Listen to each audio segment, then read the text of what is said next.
How to fix Snapchat Remix option not available.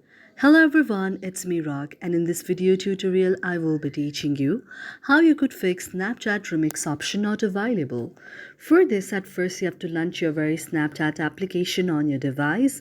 After launching the very Snapchat application on your device, you have to go to the option of Spotlight on your very device, which is found on the very icon that is to the last on your phone here.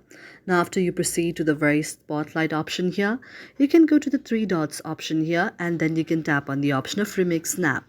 But if you do not find the option of Remix Snap, what you could do is you could tap on Snapchat like this and then go to the option of the I like option out here, and then you can just scroll down, then go to the option of app details and store. After tapping on the option of app details and store, if you see the option of update, you have to tap on it and then update your very application. After you update your very application, your problem may be fixed.